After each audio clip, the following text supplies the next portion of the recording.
Well,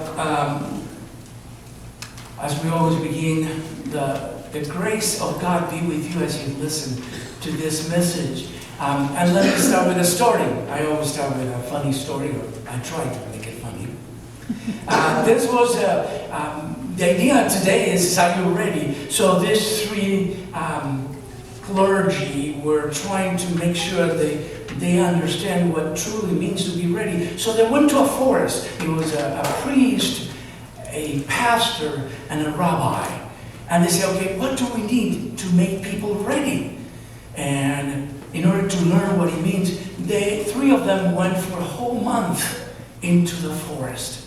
The first one, there was the priest, and the second one that went into the forest was the pastor, the third one was the rabbi. And when they came back, they said, well, did you find anybody who was ready? And the priest said, when I got into the forest, the only one I could find was a bear. But nevertheless, the Lord wants to preach to everyone, so I tried talking to what this creature may understand, and I explained to this creature about what it is, about the sacrament. And first week, I baptized the bear. The second week, I confirmed the bear. And then I read the whole catechism, and I think the bear is ready. And the pastor said, something similar happened to me. I went into the forest, and I found a bear too.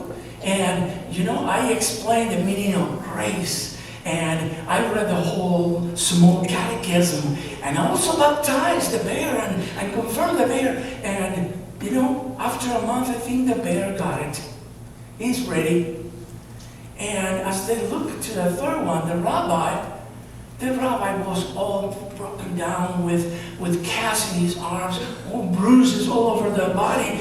And he said, I tried to make sure the bear was ready. And now I think that I should not have started with the circumcision.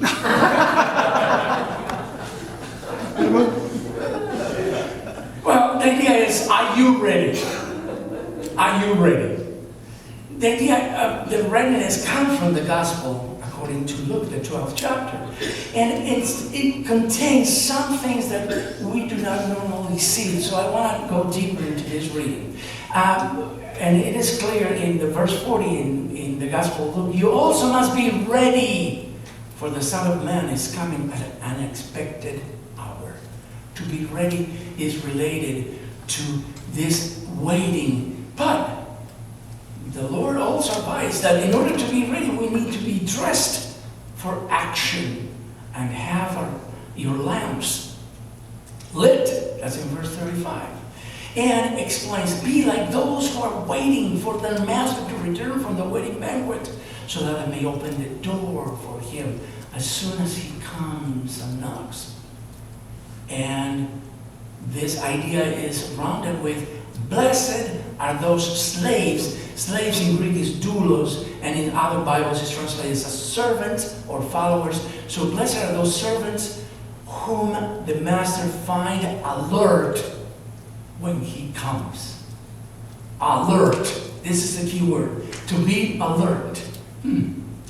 I don't know if you have in your home a TV during the emergency alert system. All the channels started with a horrible noise that no matter what, you wake up with this noise.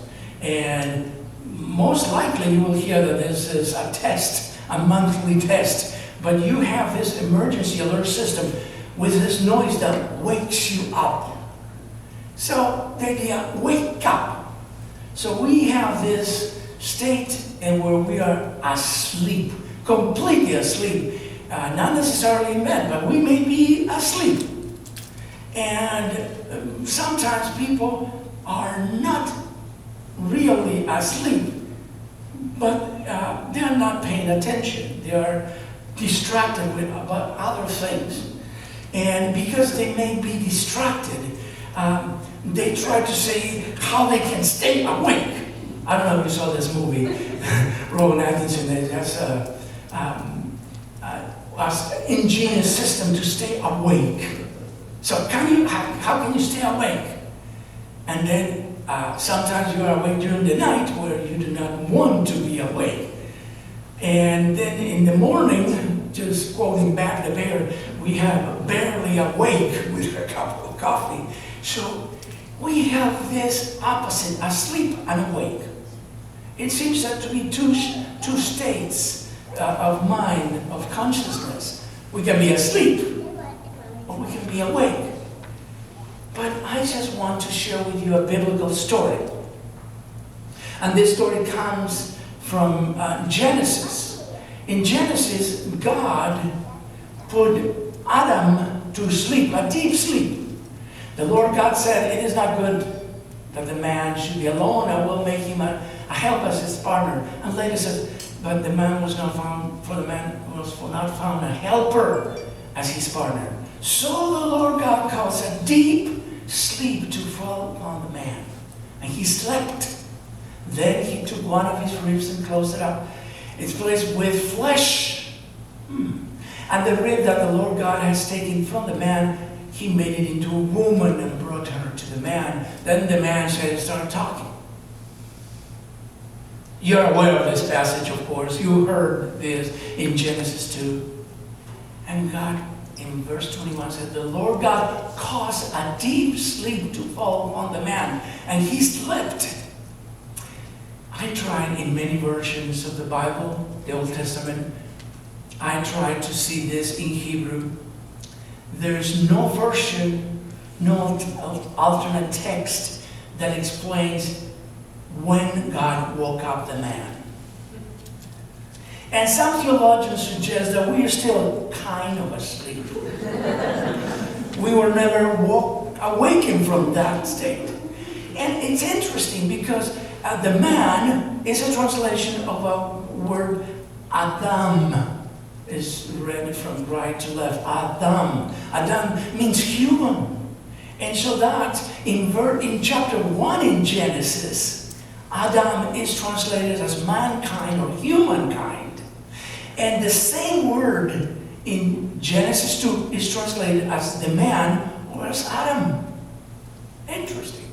So Adam, that's in Hebrew, it's something that can help us understand that asleep and awake are not necessarily all the states that we have, because we are pretty sure we are awake.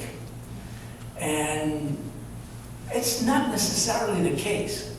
Let me explain this. Have you ever woke out of your house and did not remember if you turned off the stove? Or you go into the parking lot and say, where did I leave my car? Or where did I leave my keys or my glasses? Or, well, sometimes we think that we are really awake, but we go in something that is not necessarily these two opposite, but we need to wake up.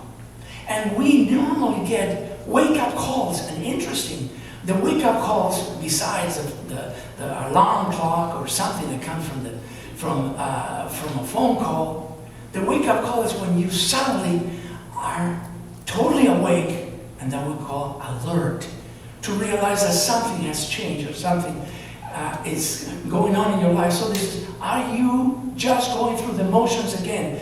And then this autopilot, doing things automatically, is what seems to be the norm.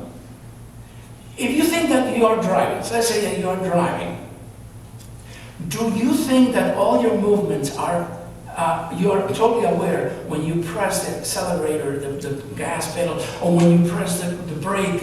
If you have to think every movement that you make in your car, sorry, you are not going to make it 2 blocks.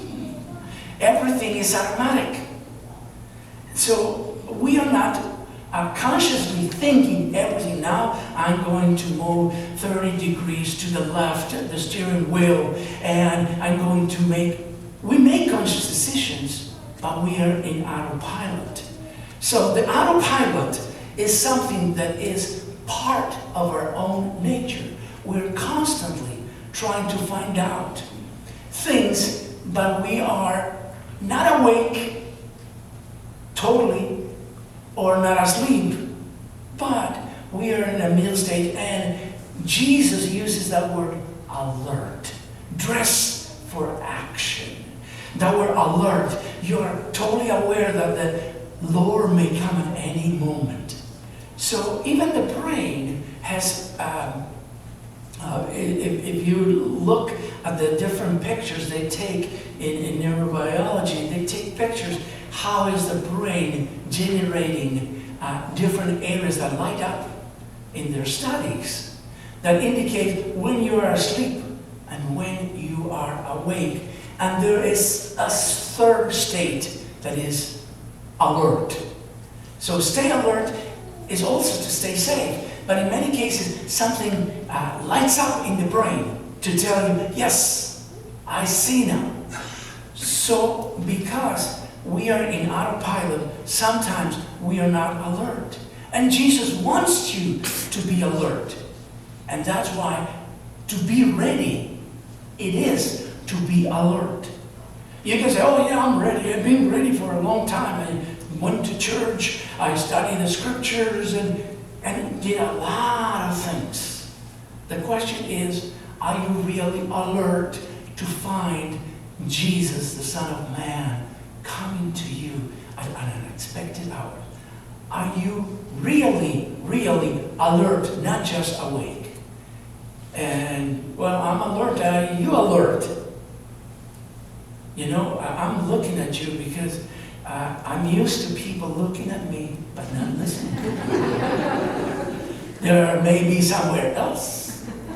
And I have, in 25-year ministry, people shaking hands at the door. We don't do this here. But back in Minnesota, we have a long line of people greeting the pastor at the only entrance of the church, so that they have no choice. So they go into the door, shake hands with me, and I have so many people say, Pastor, that sermon was good. And I always ask, what part did you like? And they go like, oh. And it's so common that you're listening to me. But, 10 minutes later, you may forget all I'm saying. And that is common because we may be awake, but not necessarily alert. So the thing is that you're ready means, are you alert? And the question is, are you sure? So let me finish saying, keep calm and stay alert. Amen. Amen.